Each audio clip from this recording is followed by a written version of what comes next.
As you appreciate, the hospitality industry is on a lot of economic pressure at the moment, and some people might be tempted to go for the lowest priced egg rather than the egg that presents the less risk. I only eat British Lion eggs, and I do check, I must say, Jane, if I'm in a restaurant, especially if I've got my grandkids with me, can you tell me where the eggs are coming from? And if they can't, I won't eat it. But if I feel I want to take a risk, I'll make sure it's really, really, really thoroughly cooked. No runny eggs. Now, a person has died and hundreds have fallen ill with salmonella food poisoning in the UK. This illness has been linked to imported eggs, most of which seem to have been eaten in restaurants rather than at home. The UK Health Security Agency is leading an investigation into the outbreak, and it's said that over 200 people have been affected. Most of the cases have been reported in London and in Yorkshire. Sterling Crew is an independent food safety expert and advisor for British Lion Eggs. Sterling, good afternoon to you. Hi, Jane. How are you today? Yeah, well, I'm all right, thank you. But this is disturbing. I mean, if I go to a restaurant, how would I ever know that the eggs in the dish I've chosen have been imported? You'd have to ask, and you'd have to check.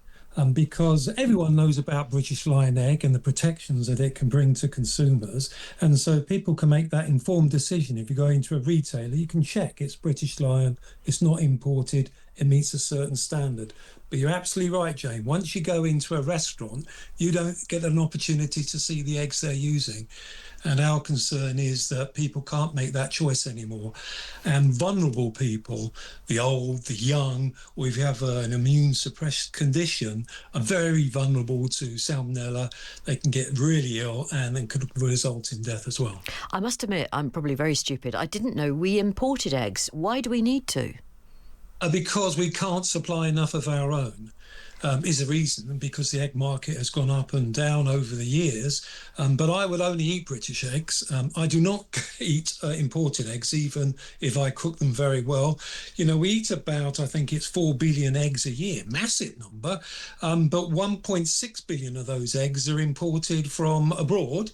And that's gone up dramatically within the last 5 years. And the countries implicated are Poland and the Ukraine. And there have been massive outbreaks in Europe over the last 5 years of salmonella in eggs. And so because of our scheme we've got here, we've managed to protect the British public. But unfortunately, we are susceptible to imported eggs. Now, these cases are, as I said at the beginning, concerning. There's been one death. More than a third of the people impacted have needed to go to hospital. What happens to you when you get salmonella? Well, it gets into your gastrointestinal tract, into your tummy, and you can get very strong fever, very bad diarrhea, sickness, and then it can really start impacting upon your immune system. So salmonellosis, the disease, can actually kill. It can disable, and it can disable long term, as well as being a very unpleasant experience. And I've met people who are super fit and have salmonella. So it's not just old people and young people who have been laid bare just by getting this terrible disease. Yeah. So if you do order eggs at a restaurant, I mean, I know we've already briefly referred to this, are you within your rights to say, oh, I wouldn't mind the omelette, but you can reassure me, can you, that these are British eggs I'm going to be eating?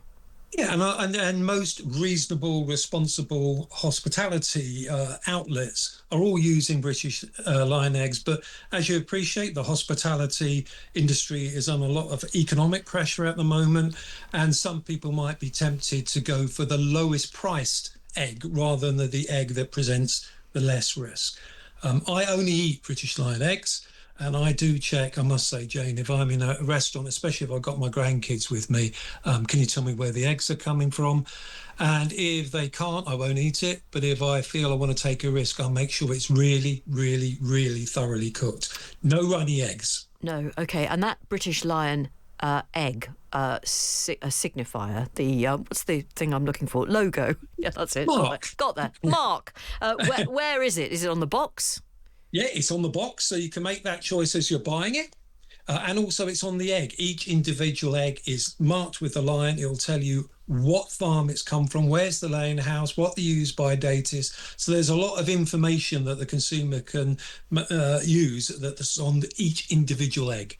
The trouble is when you separate that egg shell from the egg itself, then you obviously lose that credibility and assurance. Right, I've got it. But if you're eating what you think might be a funny egg, how is it possible that you could tell if the taste isn't quite right? I mean, that's the great thing. I've seen some eggs, and you've probably done it yourself, especially before we had a lot of refrigeration. You crack it, you can smell it. But salmonella, you can't see. So you can have an egg that looks perfectly well, tastes perfectly, but has got salmonella within it. So it doesn't have like a taste that you can puts you off. Right, it's not very helpful, but that's doesn't take us very far. We've just got to be careful, I think. Thank you very much indeed. Can I put this point to you if you're still there, Sterling?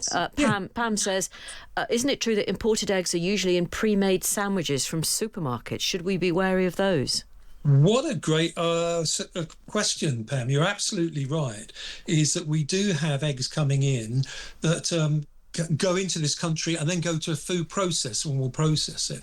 And you can have liquid eggs that are affected as well. And we had a big outbreak. I do remember the one that we had in Waitrose, another big supermarkets, with a chemical contamination of the egg.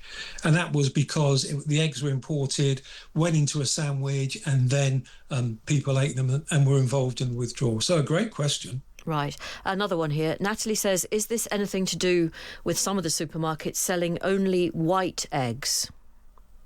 No, it's not, but it is related in a way because actually there's no difference between white eggs and brown eggs. It's largely a marketing issue that came out in the past that brown eggs were a bit kind of more organic looking and consumers like them, but actually it's the same risk from both eggs. You're seeing white eggs in supermarkets now because eggs are harder to get hold of, and the white eggs you normally go to hospitality and the brown eggs normally go to retail. Why?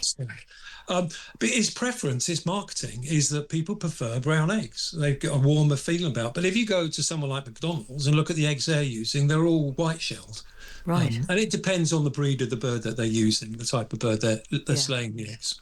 A good question again. Yeah, it is a good question. I mean, the Times Radio listeners are a very high quality bunch, yes. Sterling, as I'm sure you'll recognise. But aren't humans funny? We just think of brown eggs as, quotes, warmer. We're a funny bunch, aren't we, really?